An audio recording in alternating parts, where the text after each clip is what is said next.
Selamat datang kembali. Hari ini kita bakal kupas tuntas sebuah fenomena. Bukan cuma buku, ya, tapi udah jadi sebuah gerakan global. Pastinya Anda pernah dengar, The Secret karya Rhonda Byrne. Oh, jelas pernah. Buku ini kan klaimnya besar banget. Katanya isinya rahasia yang dipakai para jenius dari Plato sampai Einstein. Nah, misi kita hari ini itu bukan cuma meringkas, tapi benar-benar membongkar isinya. Kita bedah konsep utamanya, hukum tarik-menarik, terus kita lihat gimana buku ini nyaranin kita buat menerapkannya. Untuk uang, hubungan, bahkan kesehatan. Siap? Wah, ini topiknya seru banget ya, soalnya The Secret ini sangat memecah belah. Ada yang anggap ini kayak kitab suci modern, tapi ada juga yang bilang ini omong kosong.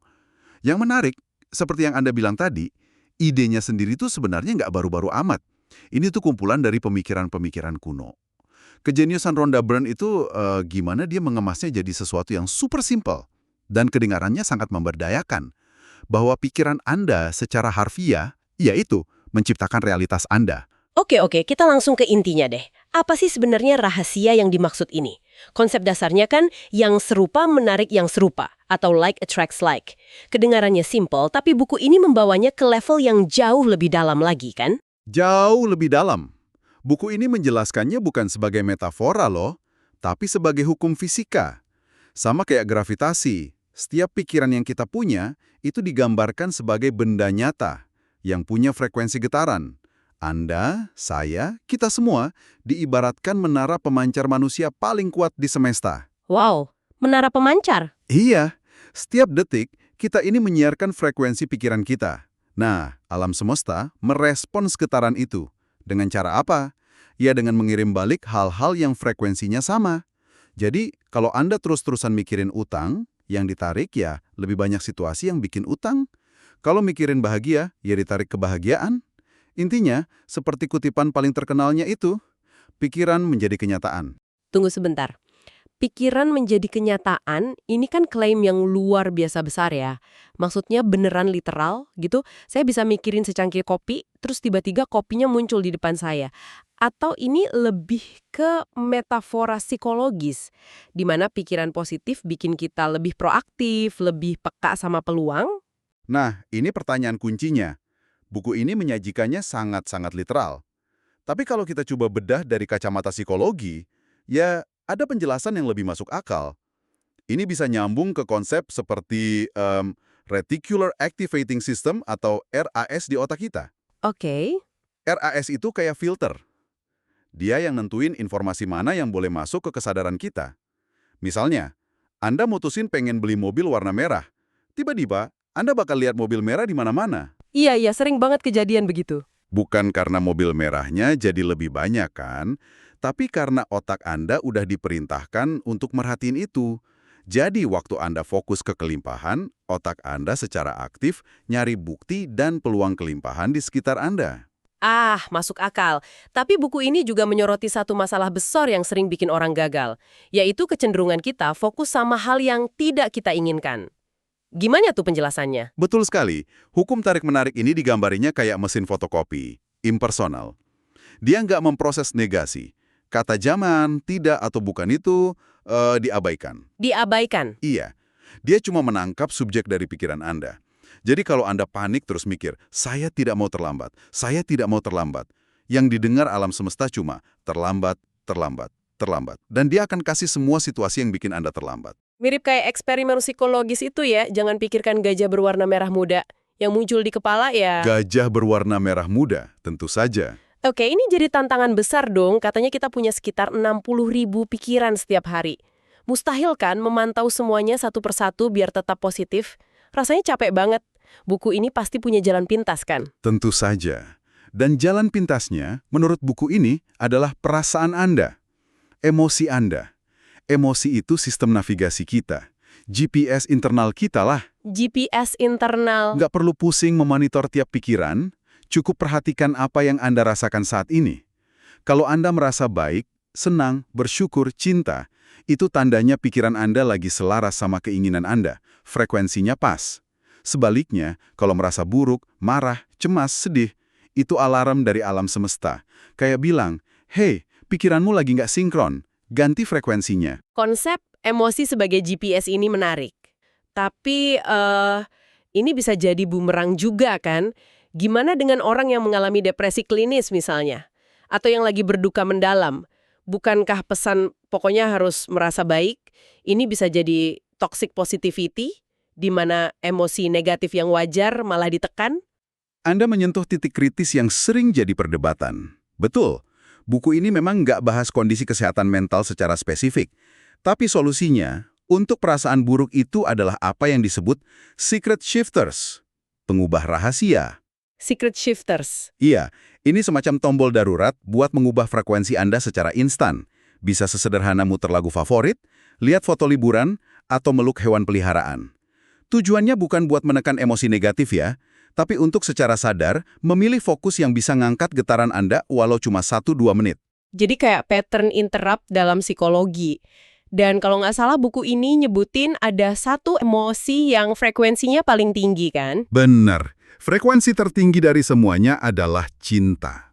Buku ini mengklaim bahwa pikiran yang dipadukan dengan perasaan cinta yang murni itu akan menciptakan kekuatan tarik-menarik yang nggak tertahankan.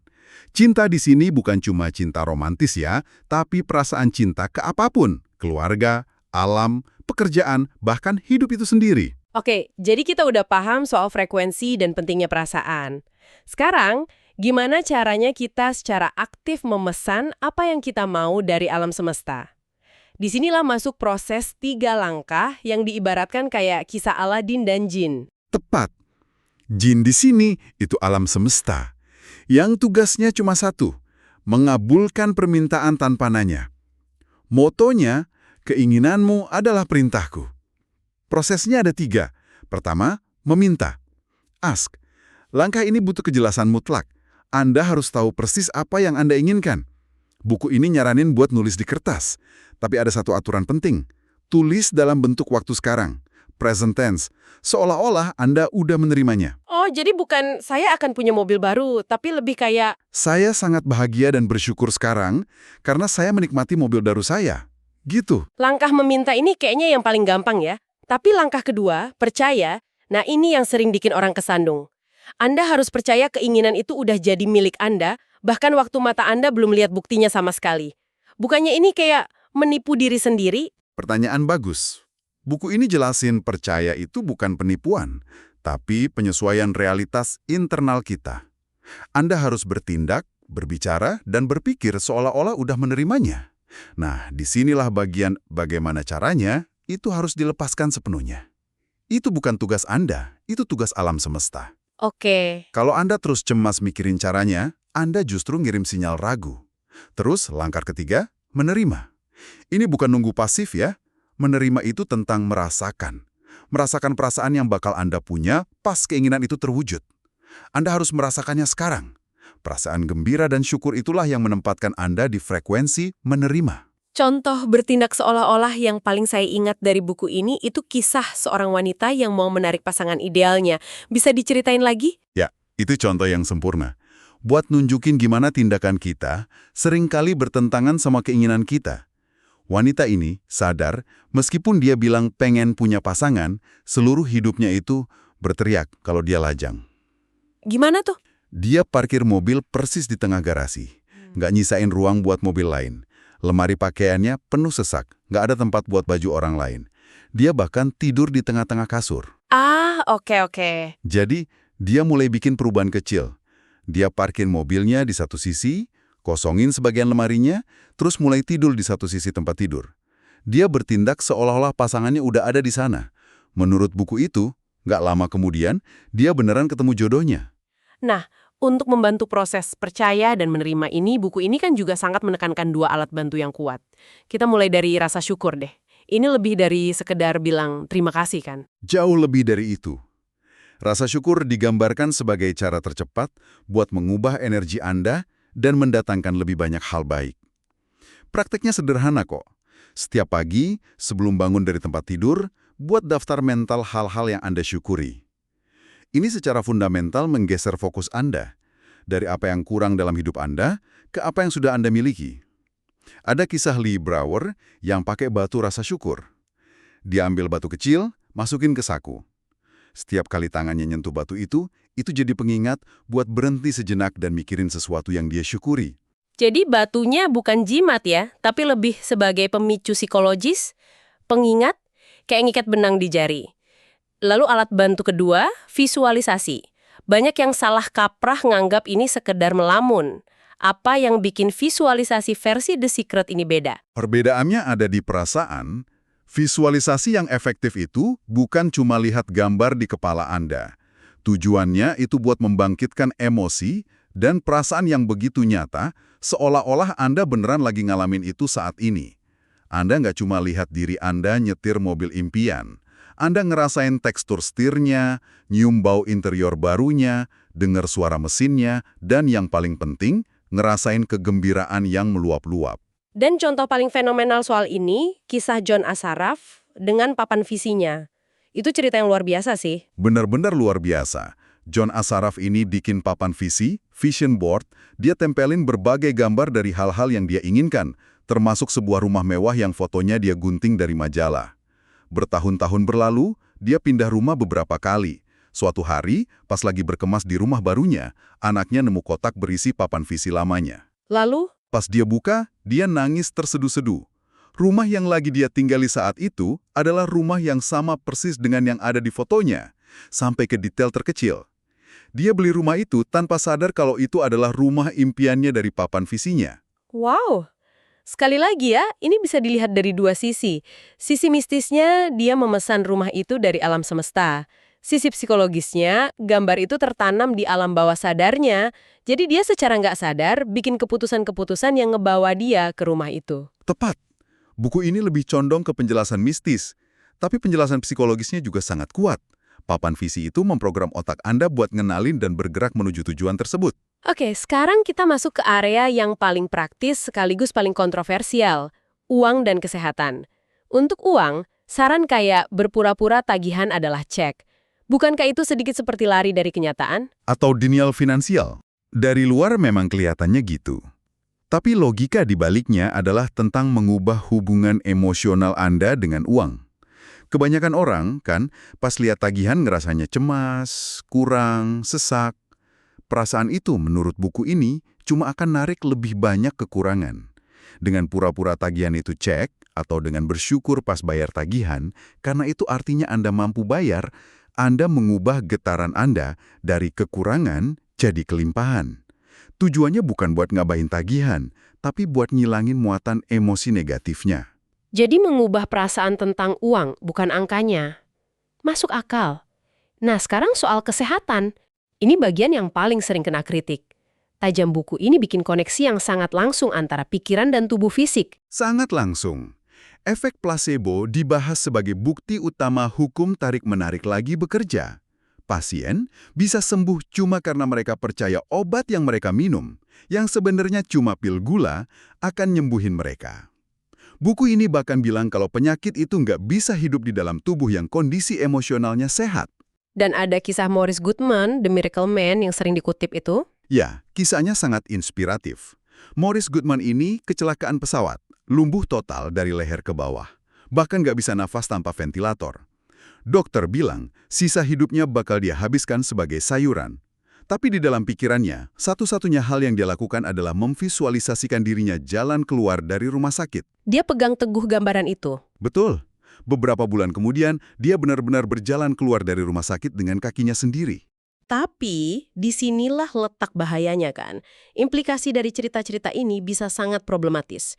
Kalau pikiran positif bisa menyembuhkan, berarti secara nggak langsung bisa diartikan kalau orang yang sakit atau nggak sembuh, itu karena mereka kurang positif mikirnya.